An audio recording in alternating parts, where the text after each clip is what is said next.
자, 팽이의 추이를 한번 볼게요. 여러분들 팽이가 과연 언제 잘 팔릴까요? 1년치가 이렇게 있으면 12월, 1월, 2월부터 평균보다 높게 형성이 돼 있죠. 안녕하십니까, 원필승입니다. 자, 오늘은 우리가 대량 등록 위탁 판매가 현 시점에서 어떻게 해야 살아남는지에 대해서 제가 간략하게 설명을 좀 드리겠습니다. 자, 저는 그냥 여러분들한테 장점과 단점을 설명하지 않고요. 저는 본질에 대해서, 그리고 현 상황에서 진짜 대량 등록 위탁 판매라는 방법만으로 어떻게 살아남을지에 대해서만 정말 현실적으로 말씀을 드리겠습니다. 그 전에 먼저 대량 등록이 소량 위탁 판매, 로켓 크로스 이런 여러 다른 판매 방법들과 본질적으로 다 각각 다르다는 걸 인정해야 하고 시작해야 되는데, 그 부분을 인정을 하지 못하시는 분들 때문에 그거를 먼저 납득을 시켜드리고 그 전략을 설명을 드리겠습니다. 온라인 판매 방법에는 무수히 많은 판매 방법이 있습니다. 해외 구매 대행도 있고요. 대량 등록 위탁 판매도 있고, 그냥 위탁 판매도 있고, 소량 위탁 판매도 있고, 내가 사입해서 판매하는 방법도 있고요. 로켓을 넣는 방법도 최근에 생겨났죠. 그리고 바이럴 마케팅 해가지고 내가 개인 브랜딩으로 판매를 하는 방법이 있고요. 너무 많습니다. 근데 이 많은 판매 방법들이 절대적인 한 가지 매출이 오르는 방법이 존재할까요? 범용적으로 쓸 수 있는 방법이 있냐 이 말입니다. 저는 단언컨대 없다라고 생각을 합니다. 각 판매 방법마다 장단점이 있는 거는 너무 당연하고요. 장점, 단점을 계속 강조하는 거는 결국 갈라치기밖에 안 된다 라고 생각을 합니다. 이론적으로 계속 근거를 덧붙여서 설명하는 것밖에 안 되니까.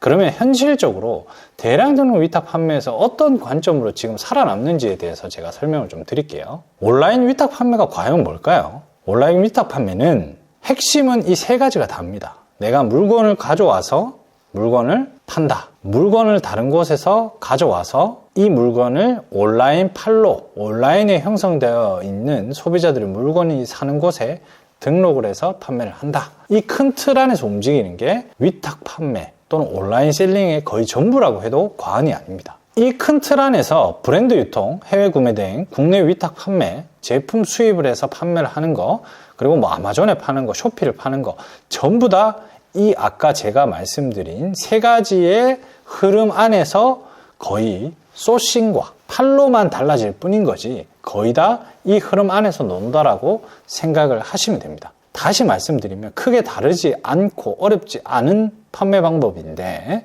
내가 어떤 부분에 집중을 해야 되는지를 잘 한번 생각해보고 들어보시기 바랍니다. 상품 소싱과 결국은 어떤 온라인 판로에 내가 판매를 할 것인가, 이 두 가지의 선택지를 놓고 우리는 판매 방법이 달라지기 마련입니다. 앞서 제가 말씀드린 해외 구매 대행, 아마존, 쇼피, 수입해서 판매하는 거, 직접 제조해서 판매하는 거, OEM 제조를 해서 판매하는 거, 모든 게 이 소싱과 판로 선택, 이 두 가지에 대한 조합만 달라질 뿐이라고 생각을 하시면 됩니다. 그러면 기본적으로 내가 해외 구매 대행이 마진이 좋아요. 해외 구매 대행은 리스크가 없어요. 국내 대량 위탁은 정말 편하게 쉽게 돈 벌 수 있어요. 로켓 크로스 하면 마진율이 높아서 1년 안에 몇 억을 법니다. 여기에 포커싱을 맞춰서 내가 판매 방법을 선택하는 것이 아니라, 내가 선택한 판매 방법이 뭐다라고 생각이 든다면 단지 마진을 많이 본다, 단지 지금 뜨고 있는 판매 방법이다 라는 관점으로 접근하지 마시고, 내가 가진 인프라랑 내가 가진 모든 자본력, 인간관계, 그리고 내가 할 수 있는 능력, 모든 걸 고려해서 나에게 맞는, 성향에 맞는 판매 방법을 선택하면 그 판매 방법에 맞는 전략들을 구비를 해 나가고 거기에 시간을 투자해야 돈을 벌겠죠. 이해되시겠죠? 남들을 쫓아가는 게 아니라 내가 A면 A다, B면 B다라고 선택을 했으면 결국 그 선택한 방법에 대해서 본인이 그 선택한 방법에서 결과를 나오게 하기 위한 전략들을 누적시켜 나가야 된다. 근데 가장 중요한 건 뭐다? 방향성이다. 내가 A라는 방법을 선택하고 좋다라는 작업 방식을 모두 다 때려 넣으면 그건 방향성이 좋은 게 아니라 나쁜 겁니다. 내가 A라는 선택한 판매 방법이 잘 되게 하는 방법은 있어요. 그리고 그 방향성은 큰 흐름에서 분명히 존재합니다. 그러면 그 방향성에 맞게끔 내 시간을 누적해야 그 A라는 판매 방법이 살아나기 시작하는 겁니다. 여러분들은 대부분 처음 시작할 때 뭘로 시작하죠? 1인 창업으로 시작을 합니다. 그럼 현실적으로 얘기를 해볼게요. 1인 창업인데 내가 많은 것들을 할 수 있나요? 내 몸이 하나고 내가 할 수 있는 능력의 시간이 한계가 있는데 그 한계의 시간을 하나의 방향성에 맞게끔 누적시켜야, 다시 말해서 몸빵을 해야 됩니다. 몸빵 해야 되는데 그 몸빵 하는데 방향성이 잘못되면 결국 아는 것만 많아지고 이 어깨는 안 돼. 결국 이 어깨는 틀렸어. 요새 저게 뜬다던데, 저게 뭔가 비법이 있나, 저게 뭔가 좋아 보이는데, 여기에 쫓으시면 여러분 사업은 절대 성공할 수 없다라는 걸 다시 한번 말씀을 드리고요. 자, 그러면 제가 말씀드리는 것 중에 가장 제가 잘 알고 지금도 여기에만 한 10년 동안 사업의 구조를 다루고 있는 대량 등록 위탁 판매, 국내 위탁입니다. 에 대해서 설명을 드릴 건데, 대량 등록 위탁 판매 여러분들이 알고 있는 게 과연 뭐라고 생각하세요? 그냥 많은 DB를 많이 쏜다 라고만 생각을 하시나요? 본질적으로 이 판매 방법에서 얻을 수 있는 것과 내가 이 판매 방법을 선택한 이유가 뭘까요? 그리고 또 이 판매 방법에서 잘 하려면 어떤 식으로 내가 일을 해야 될까요? 방법이 중요한 게 아닙니다. 내가 어떤 식으로 일을 해야 대량 등록 위탁 판매라는 방법이 효과가 있어지는지가 중요한 거예요. 심플합니다. 많은 상품들, 아까 제가 얘기했던 3단계 흐름 보여줬죠. 상품을 가져와서 상품을 판다. 이 흐름 안에서 내가 상품을 많이 소싱하는 것과 그것을 소싱한 많은 상품을 많은 마켓에 파는 것, 이게 심플하게 얘기해서 대량 등록 위탁 판매입니다. 저는 그래서 대량 등록 위탁 판매를 뭘로 비유를 하냐면 어부가 된다라고 해봅시다. 그러면 배를 하나 사야 되고 어선을 효율적으로 활용을 해야 되겠죠. 왜? 이걸로 내 먹거리를 1년 동안 유지를 해야 되니. 그런데 낚시를 해서 돈을 벌면서 내가 어선을 운영하기 위해서는 고려해야 될 게 너무 많습니다. 낚싯대의 종류, 낚시의 방법부터 먼저 결정을 해야 될 거고요. 그리고 내가 지불할 수 있는 어선의 크기, 어선의 종류, 배의 상태라는 것도 선택을 해야 되고요. 그럼 낚시를 만약에 한다면 어떤 미끼를, 어떤 고기를 어떤 기간에 잡을 것인가. 너무 초보일 때 이런 것들을 선택되어 있는 것들이 없잖아요. 그럼 내가 경험치로서 직접 부딪히면서 이런 것들을 계속 알아나가는 기간이 필요하겠죠. 근데 대량 등록은 어떤 관점이냐면요, 그 무수히 넓은 바다에 낚싯대 하나를 꽂는 게 아니라 이렇게 그물망을 던지는 겁니다. 그물망을 던지는 거에서 고기를 많이 잡아서 확률을 높인다, 이런 관점이 아니고요. 그 다음 관점이 되게 중요합니다. 자, 낚시 그물을 던졌어요. 그럼 고기가 4개 잡혔네. 내가 낚싯대 하는 것보다 2개가 더 잡혔네. 이게 훨씬 효과적이야, 이런 관점이 아니라, 자, 낚싯대 4개를 던졌어. 낚싯대 4개를 던졌는데 잡힌 고기를 보니 3개가 참돔이고 1개가 망둥어네? 그러면 여기서 생각을 하실 수 있는 뿌리가 만들어지는 겁니다. 어떤 생각을 할 수 있냐면, 이 장소가 과연 참돔이 잘 잡히는 곳인가? 이 생각을 할 수가 있겠죠. 4마리 중에 3마리가 참돔으로 잡혔으니, 그러면 지금 11월 11일자 기준이라고 치면 지금 내가 4마리 중에 3마리가 참돔이 잡히면 과연 11월 말까지 잡힐 것인가? 이 장소에서 12월까지 잡힐 것인가? 시점을 생각할 수 있겠죠, 기간을. 그리고 그럼 1개 잡혔던 망둥어는 그럼 다른 곳에 잘 잡힐 수 있는 장소와 시간이나 스팟이 있을까를 생각할 수 있다는 거예요. 그러면서 차곡차곡 1년, 2년 사이클이 지나면서 베테랑이 되면 여기에 투망을 던지면 이 시기에는 참돔이 많이 나옵니다. 저기에 투망을 던지면 이 시기에는 망둥어가 확률적으로 많이 나옵니다. 라는 데이터들이 쌓이기 시작하겠죠. 그렇게 1년 동안 해야 여러분들이 겨우 어선을 1년 동안 유지비를 대면서 굴리면서 운영할 수 있는 정도까지 올라온다는 거예요. 근데 여러분들이 초보 셀러인데 어떤 판매 방법을 한다고 해서 지금 당장 몇 억을 할 수 있는 셀러가 된다, 이거 자체가 애초에 말이 안 된다고 저는 생각을 합니다. 여러분들이 최소한 온라인 셀러 초보라면 대량 등록 위탁 판매를 경험해 보시고 다음 단계로 계속 넘어가시라는 걸 제가 강조해서 말씀을 드리는 거예요. 왜? 아무것도 모르는 상태에서 어떤 특정 플랫폼에 잘 팔리는 하나의 포인트에 꼽혀가지고 일을 하게 되면 그게 무너지기 시작하면 내 사업 자체가 무너져 버립니다. 사업은 지속 가능성이 굉장히 중요합니다. 그러면 여러분들은 이 어선같이 지금 온라인에서 셀링을 하면서 지금 마켓, 그리고 많은 상품들에 대한 이런 정보를 가지고 지금 여러분들은 셀링을 과연 하고 계신가요? 그렇지 않으신 분들이 되게 많을 겁니다. 돈을 많이 번다라는 개념으로 접근하시면 안 됩니다. 마진이 높다는 개념이 아닙니다. 절대 아닙니다. 대량 등록 위탁 판매를 선택한 이유는 분명해야 됩니다. 마진이 높다. 편하게 돈 벌 수 있다. 리스크가 없다. 돈을 많이 벌 수 있다. 매출이 높다. 이런 개념으로 접근하시면 안 돼요. 아시겠죠? 바로 지속 가능성이란 부분을 여러분들이 계속 생각을 하면서 이 방대한 온라인 쇼핑 시장이 뭐 한 230조 가까이 커졌죠. 이 시장 안에서 이렇게 수많은 데이터들이 내가 활용할 수 있는 것들이 이렇게 차고 넘치는데 이렇게 많은 사람들이 여기서 돈을 벌 수 있는 공간들이 존재하는데 과연 내가 지속 가능성을 생각한다면 어떤 것부터 쌓아 나가야 될까를 생각해 보시라는 거예요. 그러면 제가 아까 말씀드린 대량 등록 위탁 판매에서 상품을 많이 운영하는 이유가 뭘까요? 마진을 많이 보기 위해서, 뭐 소싱 경쟁력 있는 제품만 고르기 위해서? 다 아닙니다. 마켓 상위 노출 로직 모두 적용해서 많은 상품을 올리면 더 정말 많이 떼돈을 벌 수 있지 않을까요? 절대 아닙니다. 그리고 상위 노출 전략에서 말씀을 드리는데 한참 왜 스마트 스토어 로직, 기법 뭐 이런 게 엄청 유행하고 지금도 유행하고 강의를 많이 하시잖아요. 그거에 대해서 굉장히 철저하게 믿었던 사람들이 대부분 돈을 다 벌었나요? 저는 그게 궁금해요. 한 2, 3년 전부터 되게 유행을 했잖아요. 정말 많은 사람들이 네이버에 대한 최적화, 뭐 이렇게 키워드 분석 이렇게 해라. 정말 거기에 빠져서 들어가서 많은 사람들이 했는데 결국 그 많은 사람들이 많은 확률로 지금 살아남았나요? 시대가, 역사가 흐름을 보여주는 겁니다. 온라인 쇼핑 시장은 여러분들 100%라는 게 없어요. 애초에 비법이라는 게 있을 수가 없습니다. 제가 말씀드리고 싶은 거는 대량 등록 위탁 판매는 어떤 관점으로 접근을 해야 되겠냐면 내가 온라인 쇼핑, 온라인 유통 시장에서 내가 창업을 해서 5년, 10년, 15년 동안 돈을 벌고 싶어요. 사업을 할 거야. 그러면 온라인 유통에 대한 전반적인 생태계를 파악하라고 말씀을 드리고 싶어요. 그 준비 기간은 있어야죠. 첫 번째로 정산 주기를 체감해 봐야 돼요. 내가 정산 주기가 왜 중요한지. 온라인 셀러, 뭐 쿠팡 셀러라고 하지만 결국은 유통의 한 부분이고 내가 판로 자체가 온라인에 치중돼 있을 뿐인 거지 유통의 큰 흐름의 맥락에 벗어나지 않습니다.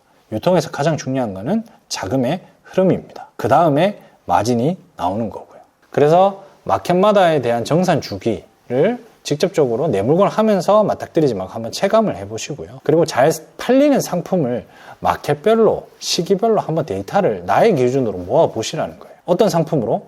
내가 정말 심혈을 기울여서 상품 한 개 중국에서 소싱해서 이 제품 파는 게 아니라 남의 물건, 위탁할 수 있는 정말 수천만 개의 상품 데이터를 통해서 한번 데이터를 내보라는 거예요. 그래야 경험치가 빨리 쌓이겠죠. 그리고 마켓별로 상황을 파악하는 거예요. 내가 이렇게 하면 잘 팔리더라. 이렇게 했는데 주문이 들어왔는데 이렇게 하면 주문이 또 안 들어오더라.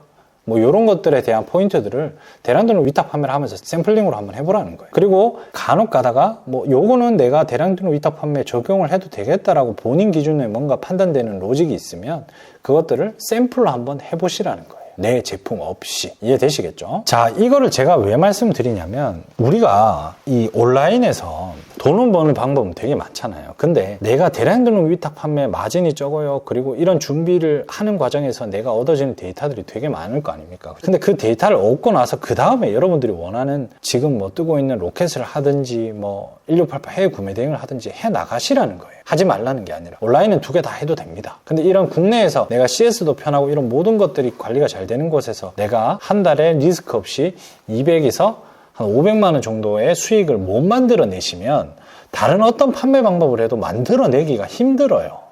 그래서 제가 이거부터 하라는 거예요. 이거부터 해서 리스크 없이 컴퓨터 한 대 놓고 내가 300에서 500 정도의 순수익이 발생이 되면 상품 한 개당 마진을 적을지언정 많은 상품을 롤링하면서 거기서 상품을 통해 내가 돈을 버는 시스템을 만들어 놓으면 300이든 500이든 만들어 놓으면 내가 온라인에서 돈을 벌고 있어야지 온라인에서 다른 먹거리들이 보일 확률이 높고요. 그리고 그것들을 더 잘 도전할 수 있는 힘이 생깁니다. 내가 쿠팡 로켓 할 거야. 근데 지금 자금이 없어. 근데 택배기사 하면서 쿠팡 로켓을 준비를 해요. 과연 그게 잘 될까요? 내가 그 필드 안에 들어가서 계속해서 사항을 보고 있지 않은데. 그래서 제가 계속 말씀을 드리는 겁니다. 자, 대량 등록 위탁 판매 변천사가 어떻게 되냐면 제가 10년 동안 했습니다. 지금도 뭐 테스트로는 하고 있지만 지금도 여기에 관련된 플랫폼이나 모든 것들이 저는 이 사업에 거의 올인이 되어 있고 1세대 제가 처음에 했던 시대로 돌아가면 2013, 4년 정도 됐겠네요. 2013년도쯤에는 대량 등록이란 말 자체가 없었어요. 솔루션도 제가 기억하기로는 플레이오토밖에 없었습니다. 플레이오토도 지금처럼 사람도 많지 않았고요. 아무도 없었던 시절에 저는 시작을 했었어요. 그 사람들이 시작을 했을 때는 단순히 대량 등록을 할 수 있는 행위 자체가 무기였어요. 왜? 아무도 모르니까. 이렇게 상품 데이터를 이용해서 내가 대량 등록으로 많은 상품을 마켓에 올려야 되겠다라는 시도조차 생각할 수가 없었으니까. 그래서 그런 상품, 온라인상에 존재하는 상품 데이터를 가져와서 그때는 마켓에 상품 등록 제한수도 거의 없을 때입니다. 그래서 그것들을 많이 올리고 많이 순환시키는 것들에 대한 행위를 할 수 있는 것만 해도 무기였어요. 그렇게 이 세대들이 성장을 해서 각 도매 플랫폼의 대표가 되고 강의도 하고 있고 지금 양성을 많이 하고 있죠. 저 또한 마찬가지고. 자, 근데 그랬던 시대가 지금 어떻게 바뀌고 있는지를 봐야 돼요, 여러분들. 지금에서 1세대들을 판단하면 야, 니들 때야 그렇게 해서 잘 됐지라고 하지만 그때는 그 정보를 아는 것만 해도 경쟁력이었어요. 왜? 유튜브도 없었고 아무것도 없었으니까. 근데 여러분들은 지금 정보의 홍수 속에 살고 계시잖아요. 그리고 2세대 때쯤 한 2015년도부터 한 17년도부터 2020년 2년까지 솔루션사의 엄청난 고도화가 이루어집니다. 왜? 이 업계가 돈이 되니까. 그래서 조금 더 편하게 대량 등록을 할 수 있고 키워드를 분석할 수 있고 여러 툴들이 엄청나게 많이 나왔어요. 고도화도 많이 되고. 그런 세대를 거쳐 그 행위를 하는 것만으로 했던 1세대에 대비해서 그 편한 도구들이 많이 생겨나다 보니 그 행위를 한다고만 해서 옛날만큼 효과가 없어진 거예요. 당연한 거죠. 근데 그 안에서 어떤 걸 하냐면 이 사람들은 이제 혼종이 되기 시작합니다. 대량 등록 위탁 판매답게 하는 일이 아니라 스마트 스토어 이런 거 적용하면 좋다던데 나는 대량 등록 위탁 판매 셀러인데 그 하나하나 손을 대는 로직을 막 적용하고 저 방법 좋다던데 막 적용하고 막 믹싱이 되고 괴물이 탄생하는 거죠. 막 짬뽕이 되는 거예요. 시간 많이 걸리고 효율 안 나오고 막 어마어마하게 무거워집니다. 그리고 하는 사람도 많아졌죠. 그 다음에 지금 세대가 저는 뭐라고 판단을 하냐면 최저가의 시대라고 봅니다. 지금 솔루션도 이미 다 나왔고 근데 그 솔루션 나온 것도 잘 한번 생각해 보세요. 주문이나 상품 등록하는 프로그램 솔루션은 따로 있어요. 도매처는 상품은 많아졌는데 기능만 있는 플랫폼이 따로 있죠. 이제 이 따로 있는 것들을 연결하는 시대가 올 거예요. 여러분도 아이템 스카우트 왜 봅니까? 키워드 보려고 보는 거잖아요. 근데 그것들은 도매물에 붙어 있지 않아요. 상품 등록 솔루션에 붙어 있지 않다고요. 다 따로 되어 있어서 셀러들이 힘든 거예요. 여기서 이거 보고 여기 양식에 맞춰서 올리고 올릴 때 이 아이템 스카우트 옆에 켜놓고 이걸 또 엑셀로 해가지고 또 막 다 따로 돼 있으니까 어려운 겁니다. 이제는 최적화된 연결의 시대가 올 거고 거기에 맞춰서 불행스럽게 어떤 일이 나오냐면 지금 상품 등록수에 대한 제한이 마켓마다 굉장히 많은 제재가 되고 있죠. 이제 그 이슈에 대해서 그러면 지금 현재 시점에서 대량 등록 위탁 판매로서 내가 살아남으려면 어떤 관점을 가져야 되는지 말씀을 좀 드릴게요. 큰 이슈가 두 개가 있습니다. 상품 수에 대한 제한이 조금씩 가미가 되고 있다. 근데 지금 하는 셀러분들은 그게 굉장히 크게 느껴지지만 저는 옛날부터 봐온 결과를 따지자면 당연하게 그 정도의 수치는 계속 줄어왔었습니다. 그렇게 크지 않다라고 생각을 합니다. 근데 지금 왜 어렵냐? 지금은 그냥 경기가 너무너무 불경기라고 생각하시면 됩니다. 대량 등록 위탁 판매라서 어려운 게 아닙니다. 온라인 셀러라서 힘든 게 아니에요. 여러분들이 그럼 대량 등록 위탁 판매를 한다라고 하면 여러분들 머릿속에 딱 떠오르는 게 두 가지가 있을 거예요. 그럼 도대체 어떻게 해야 되냐? 그냥 있는 그대로 올리면 되냐? 아니면 열심히 내가 상품명하고 막 이미지나 이런 거 바꿔서 올리면 되냐? 이제 크게 머릿속에 이 두 가지가 떠오르겠죠. 자, 원본 상품을 있는 그대로 마진만 붙여서 올리는 방법이 대량 등록이 있고요. 공급처가 올린 수많은 상품을 하나도 안 바꾸고 그대로 마진만 바꿔서 내가 올리는 행위. 보통 저희 1세대 때 사람들이 기본적으로 많이 했던 방법이죠. 이거는 1세대 때 그 행위를 할 수 있는 것만으로 경쟁력이 있을 때 먹히는 전략이고요. 지금은 사실 크게 의미가 없습니다. 그리고 두 번째는 상품 정보 가공이 있죠. 상품 정보 가공은 우리가 흔히 가공할 수 있는 상품 정보는 3개밖에 없죠. 상품명, 썸네일, 상세 페이지, 이미지를 바꾸는 거, 그리고 마지막으로 카테고리에 정합성 높게 배치하는 거, 매칭하는 거, 이렇게 3가지입니다. 그러면 첫 번째 원본 있는 그대로 내가 마진만 붙여서 올린 행위는 여러분들 해야 될까 말아야 될까를 고민을 엄청 하시는데 제가 딱 정해드릴게요. 이걸로 얻을 수 있는 이득은 2가지밖에 없습니다. 첫 번째, 내가 만약에 저마진으로 만약에 이렇게 원본으로 올린다라고 하면 가격 비교에 다 묶여서 거기에서 1등이 확률적으로 될 확률이 높아지겠죠. 내가 마진을 적게 붙였으니까. 상품명 하나 안 바꿨으니까 그걸 그대로 올린 사람들끼리 다 묶여 있을 거 아닙니까? 네이버 쇼핑에서. 그죠? 근데 그 확률이 높아진 만큼 아무것도 남는 게 없어요. 왜? 단지 치킨 게임에서 가격적인 우위밖에 없는 거죠. 누구든지 저보다 싸게 팔 수 있고, 저도 그 상황을 버티기 힘들면 그 가격을 유지를 못하면 나가 떨어지기 때문에 아무 의미 없는 전략이 될 수도 있지만, 처음에 내가 가공을 하기까지의 절대적인 시간이 필요하잖아요. 아무것도 없는 상태에서 가공을 하루에 100개씩만 해도 한 2달이 지나야 한 10,000개 정도 만들 수 있는데, 2달 동안 필요한 수단이고, 그리고 어떻게 돌아가는지 솔루션 한번 써봐야 되니까 그 용도라고 보시면 됩니다. 불쏘시개 역할, 그리고 가공 전에 버티는 용도, 이 두 가지입니다. 불쏘시개는 내가 싼 거를 올려놨는데 그 제품을 사면서 타고 들어와서 내가 애지중지하는 가공한 제품까지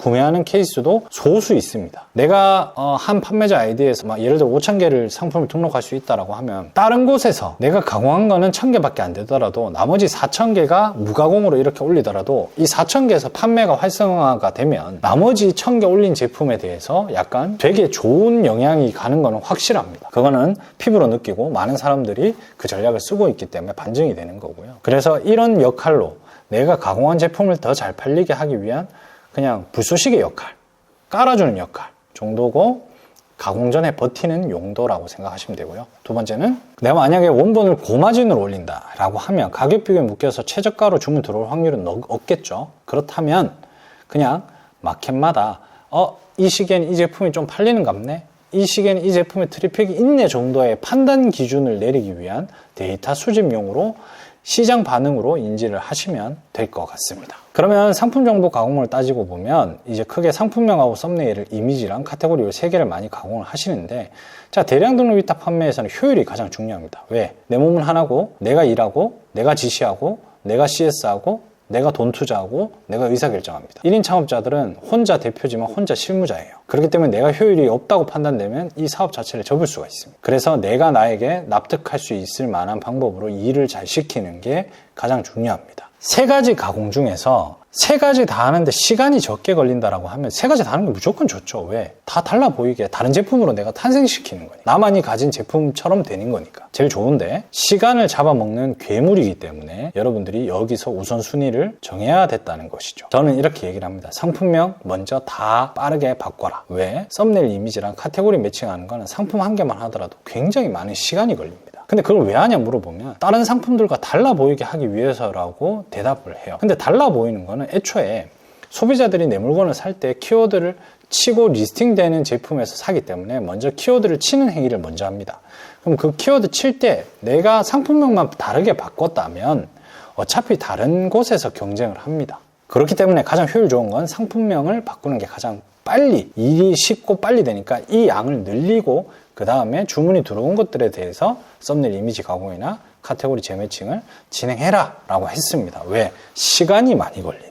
팔릴지 안 팔릴지도 모르는 대량 등록인데 작업해야 될 상품 데이터가 너무 많으면 지쳐요. 이해되시겠죠? 극단적으로 예를 들어 볼게요. 내가 1,000개 상품을 5일 동안 상품명만 얼른 바꿔서 상품 등록했어. 주문이 들어왔어요. 근데 밑에는 1,000개 상품을 3개월 동안 내가 이미지도 바꾸고 카테고리도 바꾸고 상품명도 바꾸고 다 해서 상품 등록했어요. 주문이 조금 더 들어와서 한 3, 40개 더 들어왔어요. 근데 과연 이 2개를 계속 사이클을 돌린다라고 하면 과연 누가 더 성장을 하겠냐 이 말인 거죠. 당연히 5일 동안 작업한 사람들이 계속 저속도로 사이클이 돌아간다면 훨씬 효율적이겠죠. 그렇게 해서 효율적으로 만들어 놓고 주문량이 늘어나면 그 주문 들어온 것들에 대한 부분을 고도화할 때 이제 뭐 썸네일 이미지를 바꿔본다든가 카테고리에 대한 매칭을 바꿔본다든가 가격, 마켓에 대한 가격의 최저가를 신경 쓴다든가 이거는 광고를 쳐볼까? 이런 키워드는 요 마켓에서 잘 들어오네?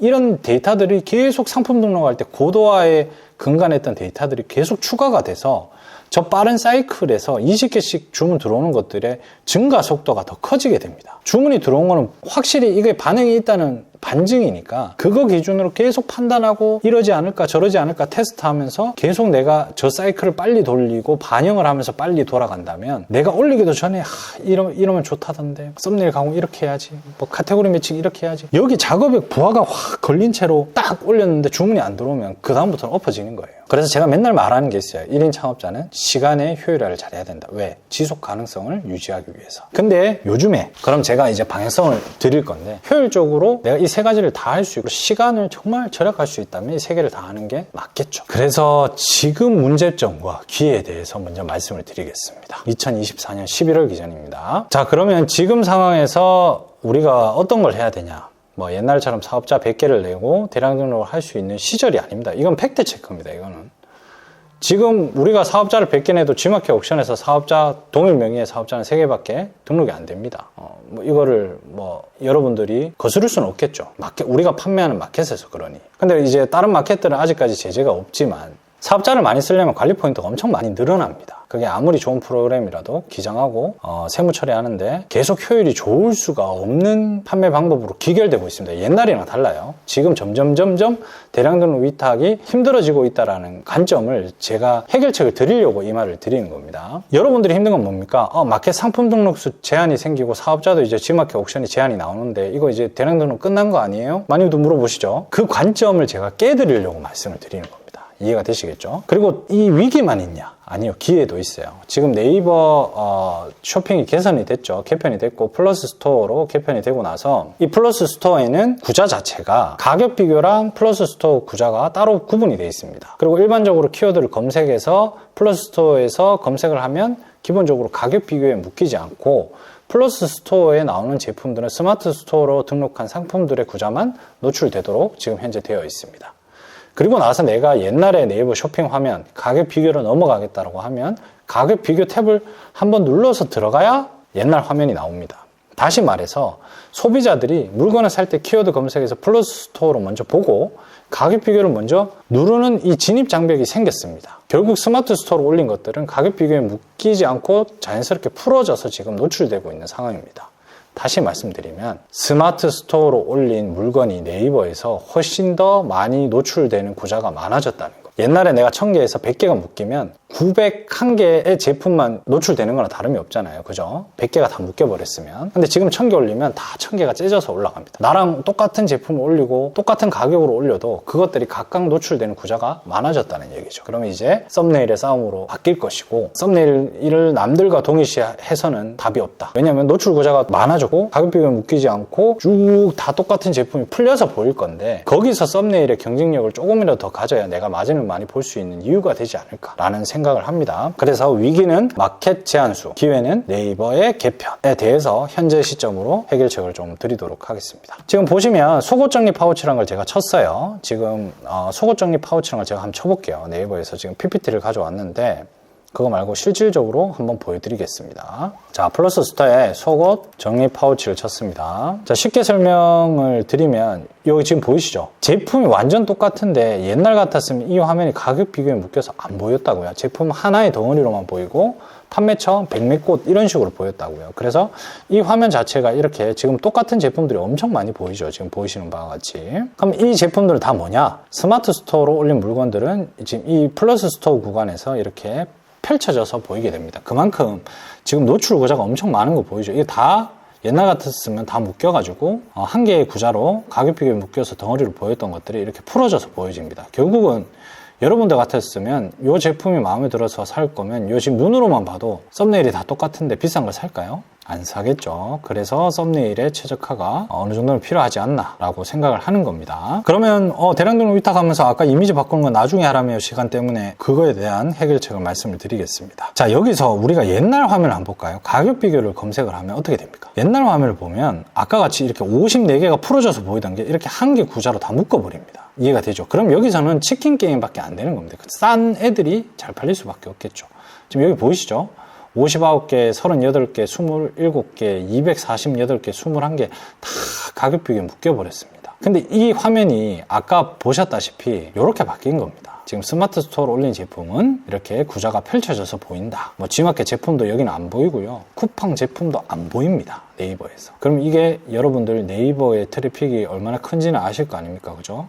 어마어마한 기회가 됐다. 우리 많은 상품을 핸들링하는 대량 등록 위탁 판매자들한테도 이 많은 제품을 노출시켜주고 스마트 스토어로 이런 공간을 내가 활용할 수 있는 기회의 장이 열렸다라고 해도 과언이 아닙니다. 사실 이 전략을 뭐 G마켓이나 옥션이나 쓴다 해도 트래픽이 절대적으로 딸리기 때문에 대량 등록 위탁 셀러들한테 기회다라고 말하기에는 좀 조심스럽지만 네이버에서 지금 이렇게 작정하고 판을 펼쳐줬으니 우리한테는 이거는 기회다 라고 말씀을 드리는 겁니다. 그러면 아까 얘기했듯이 G마켓, 옥션, 다른 것들에 대한 다른 마켓들의 상품수에 대한 제한이 시작됐잖아요. 근데 네이버도 상품수에 대한 제한을 조금씩 하고는 있지만 궁극적으로 사업자를 늘리는 거에 대한 아직은 제한은 없단 말이에요. 그래서 네이버에 치중해서 위탁셀러라면, 대량 등록 위탁셀러라면 네이버에 치중해서 현재 매출을 끌어올리는 게 가장 합리적이지 않을까라는 생각을 하는 겁니다. 여기에 플러스로 뭐가 들어가냐면 이제 네이버에서 다른 마켓들은 상품수 제한이 줄고 상품수 제한이 주는 것들에 대해서 다른 마켓들은 과연 그만큼 트래픽이 많냐 적냐를 놓고 따졌을 때는 지금 현재 다른 마켓들은 생각보다 네이버나 쿠팡만큼 주문이 안 들어오는 건 사실이죠. 평균적으로 봤을 때 내가 별도의 광고를 하고 있지 않았을 때. 그럼 대량 등록 위탁 판매 셀러들은 광고를 안 하잖아요. 그런다고 보면 지금 G마켓 옥션 11번가를 상품수도 주는데 억지로 끌어올릴 이유가 있냐라는 관점에서 보면 네이버가 스마트 스토어가 플러스 스토어로 개편이 되면서 스마트 스토어의 노출 구조가 가격 비교도 묶이지 않고 펼쳐져서 보인다라는 것만으로 여러분은 엄청난 기회가 왔다라는 걸 인지를 하시면 됩니다. 그럼 상품수 제한 때문에 대량 등록이 망하지 않았느냐라는 관점에 대해서 제가 풀어서 말씀을 드리자면요. 이 5년간 대량 등록 위탁 셀러를 할 때 저는 작은 규모로 하지는 않았습니다. 굉장히 큰 규모로 했었고 그 규모로 했었을 때 핸들링하는 DB가 그때 당시에는 지금처럼 상품이 많지 않았잖아요. 억지로 막 이것저것 다 끌고 모았는데 그때 제가 핸들링했던 DB가 한 80만 개 정도 됩니다. 80만 개 DB를 뭐 솔루션도 없이 제가 직접 개발한 어떤 프로그램으로 계속 마켓과 핸들링을 했었는데 그 80만 개 데이터 중에서요. 제가 5년 동안 셀링하고 중복을 제거해서 결국 내한테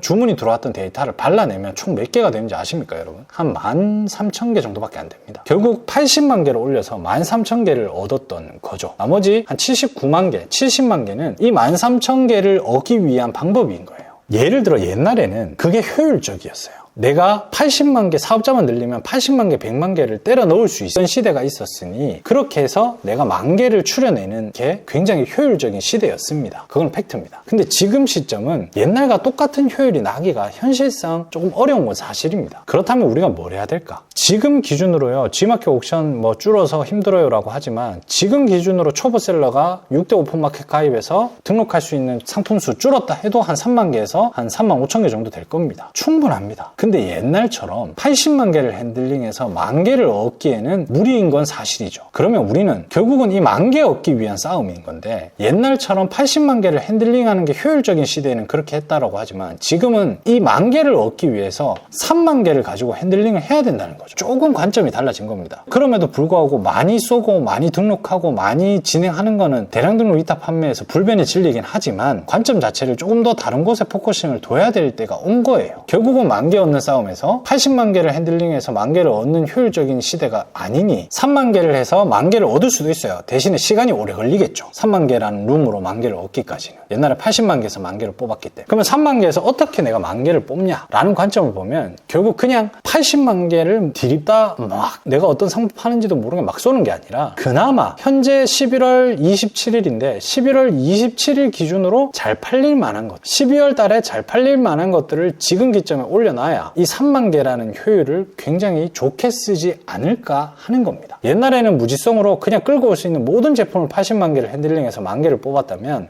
지금은 대량 등록 위탁 판매 끝난 게 아니고요. 3만 개도 충분합니다. 근데 방법론이 어차피 많이 올리고 많이 핸들링하는 건 똑같지만 이 3만 개라는 것들에 대해서 올릴 수 있는 룸이 80만 개에서 3만 개로 줄다 보니 이 3만 개를 좀 잘 정리해서 올려야 되지 않냐라는 거예요. 근데 그때 이런 위기 안에서 어떤 기회가 왔죠? 우리가 지금 네이버의 플러스 스토어에 기회가 왔죠. 그럼 이 3만 개를 잘 선택하는 모든 기준이 네이버의 빅데이터 기준으로 우리는 활용을 해서 3만 개를 솔팅을 해서 올리면 잘 되지 않겠냐라는 해결책을 제가 말씀을 드리는 겁니다. 자, 그럼 결론을 내드리면 보시는 바와 같이 첫 번째로 네이버 스마트 스토어 기준으로 팔릴만한 상품을 소싱할 수 있는 어떤 과정이 있어야 된다. 왜? 우리는 80만 개에서 3만 개로 줄었기 때문에 사업자 한 개당. 두 번째로는 스마트 스토어 기반 데이터의 정리가 필요합니다. 지금은 현 시점을 놓고 보면 그게 가장 살아남는 어떤 돌파구가 되지 않을까라고 생각을 합니다. 자, 제가 데이터랩에서 데이터를 가져온 게 있는데요. 지금 화면 보시면 아시겠지만 내가 80만 개를 솔팅할 때는 이 제품이 지금 당장 팔릴지 안 팔릴지도 몰라요. 왜? 나는 80만 개를 올릴 수 있으니. 그럼 그 80만 개 올린 상품 DB 안에 정말 어처구니 없는 것들이 많이 섞여서 허수의 제품들로 채워져 있을 가능성이 굉장히 높습니다. 결국 3만 개를 잘 정리해서 올리면 대량 등록이 가능하다는 거예요. 지금도. 근데 스마트 스토어에 지금 기회가 왔으니 거기에 대한 데이터를 집중해서 정리를 하자는 거죠. 제 말은. 이해가 되겠죠? 자, 지금 보시는 바와 같이 생활건강과 문구 사무용품 다이어리 플래너 캘린더 달력은 12월 달에 잘 나가겠죠. 어렴풋이 생각해봐도 연말에 새로운 달력이 필요하니까. 그리고 패션 잡화 모자, 귀다리 모자, 이런 방한 모자 같은 경우는 겨울에 추우니까 당연히 잘 나가겠죠. 이런 거는 너무 쉽게 소싱을 합니다. 지금 당장 잘 나가는 것들. 그런데 예를 들어 볼게요. 자, 팽이, 우리가 가지고 노는 장난감 팽이가 있어요. 이거는 12월 달에 잘 나갈까요? 안 나갈까요? 그렇다면 옛날에 80만 개 담을 때 이런 팽이 같은 류의 상품들이 허수의 제품이 섞여 있을까요? 없을까요? 거의 대부분 섞여 있을 가능성이 높습니다. 그러니까 우리는 그 허수의 상품, 지금 우리가 3만 개로 핸들링을 하기 때문에 최대한 이번 달에 가장 잘 팔릴 만한 제품을 고를 수 있는 엑기스들로 채워서 대량 등록을 해야 된다는 거예요. 자, 팽이의 추이를 한번 볼게요. 여러분들 팽이가 과연 언제 잘 팔릴까요? 제가 이걸 데이터랩에서 한번 쳐볼게요. 출산육아 왕구인형, 출산육아 왕구인형, 작동왕구의 팽이에서 검색을 한번 해보겠습니다. 자, 기본적으로 어떻습니까? 지금 예를 들어 50이라는 평균선을 놓고 보면 12월에 갑자기 튀고 나머지 떨어지는 걸 찾는 게 아닙니다, 여러분들. 1년치의 추이를 봐야 돼요, 우리는. 1년치가 이렇게 있으면 12월, 1월, 2월부터 평균보다 높게 형성이 돼 있죠. 그러면 우리가 지금 당장 물건을 팔 때 지금 완전 극시즌의 제품을 찾으라는 소리가 아니에요. 그냥 80만 개 중에서 대부분 허수 겨울인데 여름 제품 올려놓은 것도 있을 거 아닙니까? 그죠? 대량 등록이다 보니까 어떤 제품인지 모를 거 아닙니까? 그런 호수를 최대한 줄여서 지금 당장 내가 3만 개를 올린다면 12월이나 1월 달에 잘 팔릴 것들에 대해서 3만 개를 올려야 되잖아요. 그런 것들을 말씀을 드리는 겁니다. 이런 데이터들을 찾아서 옆에 보시면 지금 이 팽이나 인기 검색어 같은 것들이 있죠. 팽이나 인기 검색어 같은 것들이 있고 이 카테고리를 찾아서 내가 제품을 소싱하겠다라고 하면 카테고리를 일일이 하나씩 이렇게 눌러서 지금이 11월이니까 11월, 12월, 1월 달이 평균 1년치 평균보다 높게 산정이 되는지 한번 보는 거예요. 자, 브라 팬티 세트는 지금 11월 달은 좀 높은데 1월 달은 좀 낮고 2월 달은 높죠. 그러면 요거를 소싱할지 말지를 이제 이런 데이터를 보고 어느 정도의 카테고리의 큰 기준을 잡고 소싱을 하는 게 중요하다는 거죠. 왜? 옛날보다 확실히 핸들링할 수 있는 상품 수가 줄었으니 허수의 제품을 최대한 배제를 해야 내가 엑기스 3만 개 가지고 대량 등록을 계속 해야지만 그래도 효율이 좋잖아요. 옛날에 80만 개 올릴 수 있을 때는 내가 겨울이어도 막 여름 제품 들어간지도 모르고 막 계속 돌려도 되겠지만 지금 그게 아니잖아요, 현실적으로. 그래서 그런 메커니즘으로 셀링을 하시면 여러분들한테 분명 내년 3월 때까지 버티시면 좋은 기회가 올 거라고 저는 자신을 합니다. 여기서 핵심인 거는 한 가지만 더 얘기를 할게요. 네이버에 우리가 초점을 맞춰서 네이버 기준으로, 왜냐하면 네이버가 쇼핑뿐만이 아니라 우리 모든 대한민국 국민이 제일 많이 쓰는 플랫폼이잖아요. 그럼 여기에서 뱉어주는 데이터의 표본의 범용성이 높지 않겠습니까? 다른 플랫폼도 거의 동일하게 비슷한 우리나라 국민들이 그런 형태로 구매할 가능성이 높지 않겠습니까? 그래서 네이버로 보라는 겁니다. 그리고 플러스로 지금 네이버 플러스 스토어가 기회가 왔으니 네이버 기준으로 데이터를 정리하다 보면 플러스 스토어에 굉장히 적합한 스토어로 되면서 노출 기회가 더 많아질 가능성이 훨씬 높으니 그렇게 진행하라는 거고, 여기 보이시는 데이터랩을 최대한 활용을 하시는 걸 저는 추천을 드립니다. 카테고리로 봐서 상품 추이를 보고 지금 내가 시점이 중요합니다. 내가 11월에 올릴 거면 12월, 1월에는 최소화 잘 나가는 것들을 확인하고 그런 제품의 카테고리를 찾고 그 카테고리 옆에 지금 이 카테고리의 연관 키워드까지 500개까지 뱉어주니 이것들을 한번 쭉 확인하셔서 어떤 제품을 소싱할까를 판단해서 제품을 소싱해서 올리는데, 아까 얘기했죠? 스마트 스토어의 기회가 온 만큼 지금 스마트 스토어에서 데이터 정리를 위해서 클린 위반을 굉장히 강하게 하고 있습니다. 옵션명에 대한 부분과 그리고 썸네일 이미지에 글자가 들어가면 페널티를 주는 부분, 이 두 가지를 굉장히 적극적으로 단속을 하고 있습니다. 그래서 이 두 가지 부분을 최대한 신경 쓰면서 상품을 올리면 지금 좋은 결과가 있을 거라고, 대량 등록 위탁 판매에 제2의 전성기가 올 거라고 저는 생각을 하고 있습니다. 방법론이 어찌됐든 간에 대량 등록 위탁 판매가 이제 끝이 난 게 아니다 라는 것들을 제가 다시 한번 말씀을 드리고 싶은 거고, 그러면 카테고리를 찾는 방법을 조금 간략하게 설명을 드릴게요. 지금 제일 좋은 거는요, 사실 이거를 습관처럼 한 번씩 눌러보는 게 되게 중요합니다. 지금 제가 11월이니까 한번 볼게요. 패션 자파에 모자에 귀다리 모자로 합시다. 귀다리 모자 하면 당연히 머릿속으로 생각해도 잘 나가겠죠. 예시를 위해서 좀 빨리 찾기 위해서 이렇게 찾았는데 지금 보이시죠? 귀다리 모자의 클릭량. 그럼 11월하고 지금 1월 달까지의 지금 폭이 엄청나게 상승하잖아요. 기존 평균 대비해서. 그러면 이런 제품은 예를 들어서 엑셀을 켜놓고 따로 저장을 해놓는 거예요. 자, 엑셀을 켜서 오늘 날짜를 적고 24년 11월 달 적고 소싱하는 리스트에 귀다리 모자 카테고리를 적어 놓는 거예요. 이렇게 카테고리를 적어 놓고 또 뭘 해야 되냐, 여기에 보이는 탑 500의 베스트 한 20개 정도만 컨트롤 C에서 엑셀에서 이렇게 값으로 붙여 넣으면 이렇게 딱 나옵니다, 데이터가. 그럼 이렇게 카테고리를 11월 달에 분류하고 한 개 한 개씩 찾아서 이렇게 찾으면 여러분들이 이거 1년만 돌면요, 1년만 매일 하고 매달 하면 1년이 지나면 어떻게 되겠습니까? 계속 중첩이 돼요. 중첩이 되고 이 키워드들도 고도화가 되겠죠. 그래서 제가 1년이라는 사이클이 한 번은 돌아봐야지 필요하다라고 말씀을 드리는 거고, 이 귀다리 모자 같은 경우 예를 들어 우리가 위탁 판매자예요. 그러면 우리가 흔히 얘기하는 도매 사이트를 들어가서 귀다리 모자를 찾아서 이런 제품들이 도매 사이트마다 가격대가 얼마인지 도매처마다 여러 개를 띄워놔요. 그러니까 한 개 도매처만 쓰지 마시고요. 도매국도 띄워놓고요, 뭐 오노클랜도 띄워놓고요, 제품 찾을 때 이렇게 귀다리 모자 이렇게 검색을 하셔서 전반적으로 제품 상태와 가격 어떤 게 더 싼지, 같은 제품인데 도매처마다 가격이 더 싼 게 있고 더 비싼 게 있을 수 있거든요. 제품을 선정하고 나면 일단 이 제품에 대해서 지금 스마트 스토어에 주로 노출이 되는 네이버 플러스 스토어에 이 제품 자체의 형태를 보는 거예요. 이런 썸네일이 그래도 상단에 있네, 그죠? 사람 얼굴이 있는 것도 있지만 귀다리 모자에 귀가 달렸는데 말 그대로 이런 니트 모자, 이런 모자보다는 약간 지금 보이시는 바와 같이 이런 모자류가 괜찮을 가능성이 높아 보이죠. 지금 상단에 있는 애들이 다 이런 류의 모자네요, 그죠?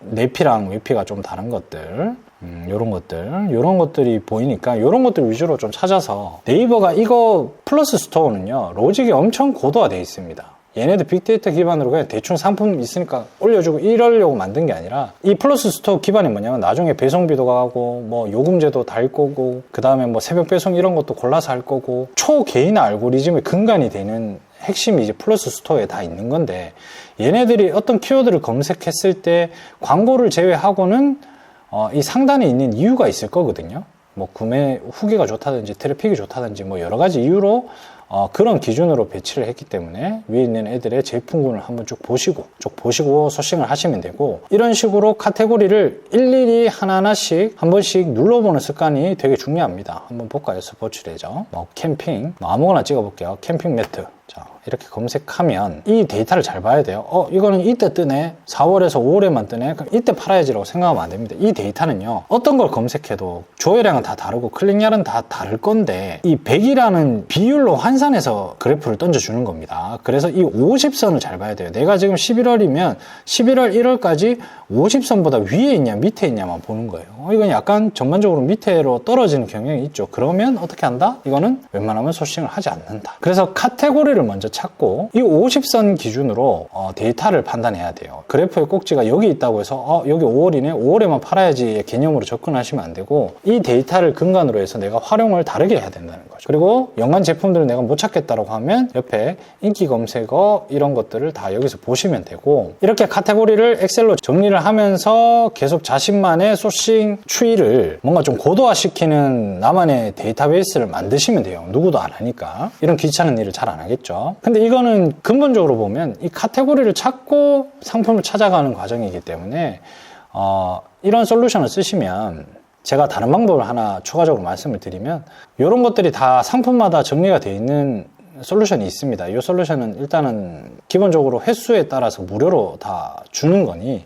이 솔루션 쓰셔가지고 내가 뭐 예를 들어서 최초 등록일을 되게 옛날로 잡아요. 이 날짜를 잡고 내가 지금 11월이면 12월에 아까 그 50선 있죠? 평균 50선보다 나는 100% 높은 거 볼래 라고 검색하면, 그래서 이렇게 검색을 하면 제품마다의 해당 월에 내가 설정한 값 이상의 트래픽이 있는 제품들을 나옵니다. 제품 자체가 나옵니다. 카테고리가 나오는 게 아니고 제품 자체가 이렇게 뱉어줍니다. 이 제품들은 찾아보면 전부 다 카테고리가 지금 12월 달에 꽤 괜찮은, 한번 볼까요? 60 다이어리 뭐가 있을까요? 가죽 키링, 열쇠고리 홀더, 요거를 지금 12월에 잘 팔린다고 얘가 얘기를 했는데 한번 볼게요. 우리가 카테고리를 찍어서 역추산하면 시간이 오래 걸리잖아요. 그래서 상품마다 한번 쭉 보고 키링 열쇠고리 한번 네이버에 플러스스토어에 검색해봐요. 그리고 1페이지에 있는 걸 찍어보면 카테고리가 나올 거 아닙니까? 여기 카테고리를 한번 쭉 보시는 거예요. 자, 카테고리를 보시면 홈 패션 잡화, 패션 소품, 키홀더라는 카테고리죠. 홈 패션 잡화, 패션 소품, 키홀더. 1년에서 데이터랩에서 조회를 하면 지금 11월에서 1월까지, 1월 될 때는 좀 힘들죠. 제가 검색을 12월로 했죠. 그럼 12월 달 한 달로 치면 11월에서 1월 요 사이 요 중간이 되겠네요. 그죠? 요 중간까지는 50선보다 약간 높아진다 라는 요런 미비한 것들도 다 포함이 돼서 상품을 뱉어주니 요런 것들을 캐치해서 여러분들이 3만 개를 채운다면 분명 가능성이 있다고 저는 생각을 합니다. 자, 지금까지 긴 강의 들어주셔서 감사합니다. 제가 오늘 강의했던 강의 자료와 그 다음에 제가 아까 데이터랩과 어떤 솔루션, 무료 솔루션들을 쓰는 것들을 매뉴얼화 시켜서 전자책으로 만들었으니 하단 링크에 전자책을 참고해 주시면 좋을 것 같고요. 오늘 영상 좋으셨으면 구독과 좋아요 부탁드리겠습니다. 감사합니다.